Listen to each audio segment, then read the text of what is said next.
In 1977, the great powers' attention shifted to the Horn of Africa. As regimes changed, so did alliances. The Soviet Union and the United States switched sides easily.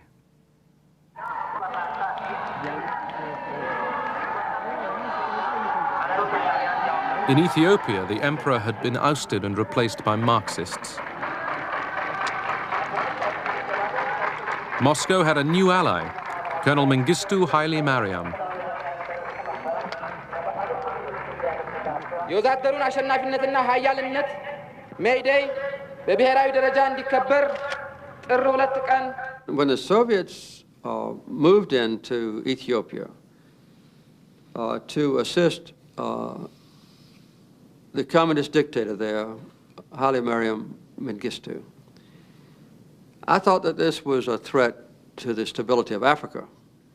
The Soviets at that time were proclaiming over and over again that the scales of history were tipping in the favor of the Soviet Union.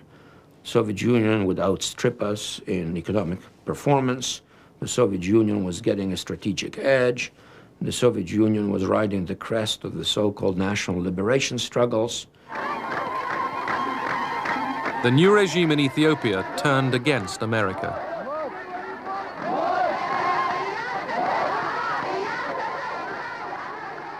Mengistu expelled most of the Americans from Ethiopia in the following months, arrogantly terminated the American aid program. Neighboring Somalia had been a Soviet ally for years. Somalia's army was equipped with Soviet weapons.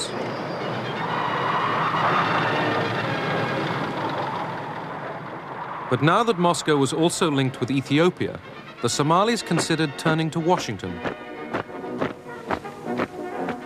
They had very little chance of getting American full support. But they knew that if they tried to present themselves as anti-Soviet, they would improve their chances. The Somalis turned against the advice of their Soviet ally and prepared for war with Ethiopia. But President Carter turned down their appeal for American arms. I thought that Somalia should not be permitted to succeed in trying to take Ethiopian territory, and I refused to give the Somali government any weapons. Nevertheless, in July 1977, the Somalis seized large tracts of the Ogaden Desert. The Soviets tried to stop the advance through diplomacy. Gromyko suggested joint mediation with the Americans. But Brzezinski rejected that, saying it would have legitimized the Soviet presence in the Horn of Africa. Brzezinski felt that the American presence was legitimate everywhere, but the Soviet presence wasn't.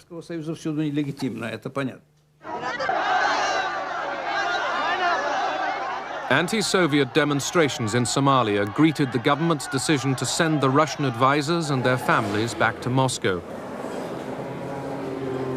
All Soviet support was now switched to Ethiopia.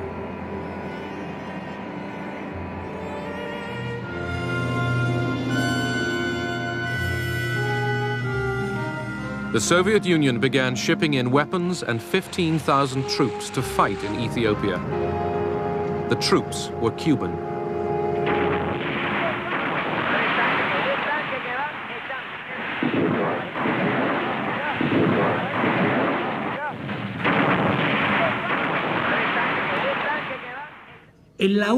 It was the only operation we conducted in full agreement with the Soviets. No such cooperation took place even in Latin America. Quite the opposite.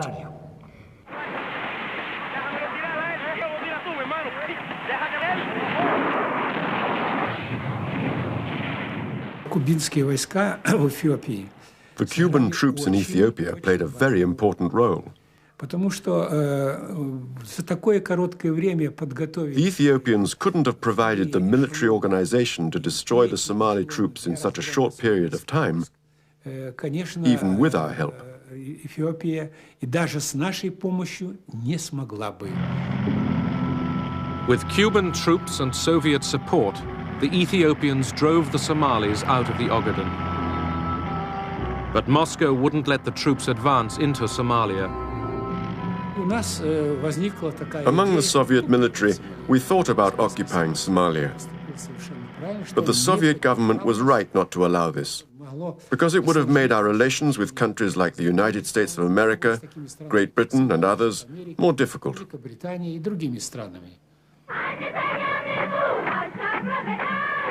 Mengistu Haile Mariam basked in glory.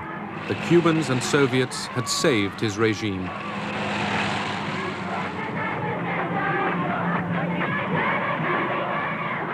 In Washington, some saw the victory as proof that the Soviets were abusing détente.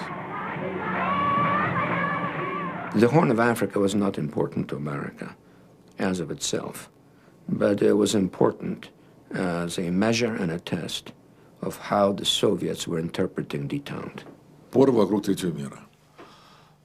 Quarrels about the Third World were getting blown out of all proportion.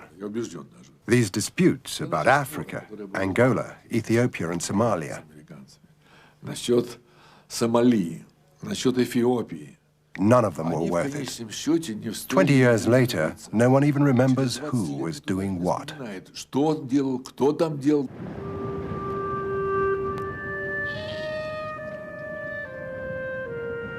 In the hunt for Cold War gains, the superpowers spawned an arms race in the developing world.